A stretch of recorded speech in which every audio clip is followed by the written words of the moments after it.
When I was a boy, I wanted to see the world. Bit by bit, it's happened. In 1948, when I was 3, I left my home in Mamaroneck, just north of New York City, and flew with my mother to a different life in the San Fernando Valley, outside Los Angeles. I spent my adolescent summers at the Grand Canyon and swam in the Great Pacific. Later, when my mother married again, we moved to the Murray Hill section of Manhattan, another sort of canyon. I traveled across Europe by bus when I was 17. I went to Mexico. I camped in the desert in Namibia and on the polar plateau, 20 kilometers from the South Pole. I flew to Bangkok and Belém, to Nairobi and Perth, and traveled out into the country beyond. Over the years, I ate many unfamiliar meals, overheard arguments conducted on city streets in Pashto, Afrikaans, Flemish, Cree. I prayed in houses of worship not my own, walked through refugee camps in Lebanon, and crossed impossible mountain passes on the Silk Road. Witness, not achievement, is what I was after.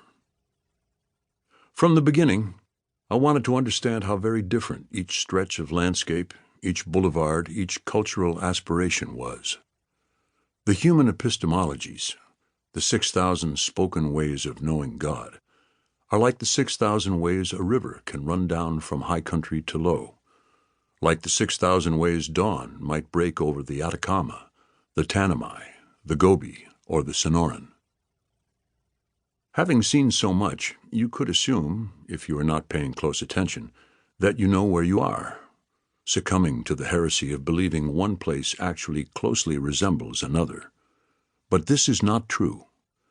Each place is itself only, and nowhere repeated. Miss it, and it's gone. Of the 6,000 valuable lessons that might be offered a persistent traveler, here is a single one. Over the years, in speaking with indigenous people, Yupik and Inupiat in Alaska and Inuit in Canada, I came to understand that they prefer to lack the way we use collective nouns in the West for a species. Their tendency is not to respond to a question about what it is that caribou do, but to say instead what an individual caribou once did in a particular set of circumstances, in that place, at that time of year, in that type of weather, with these other animals around. It is important to understand, they say, that on another, apparently similar occasion, that animal might do something different. All caribou, despite their resemblance to each other, are not only differentiated one from the other, but in the end are unpredictable.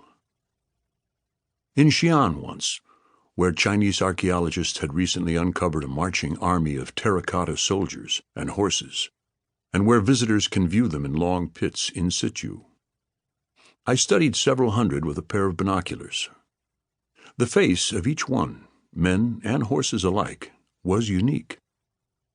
I've watched herds of impala bounding away from lions on the savanna of Africa, and flocks of white corellas roosting at dusk in copses of gum trees in the great sandy desert in Western Australia, and have had no doubt in those moments that with patience and tutoring I could distinguish one animal from another.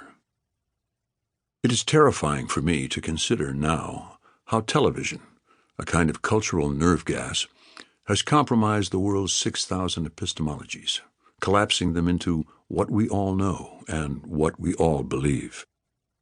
To consider how some yearn for all of us to speak Mandarin or English to make life easier. To consider how a stunning photograph of a phantom orchid can be made to stand today for all phantom orchids.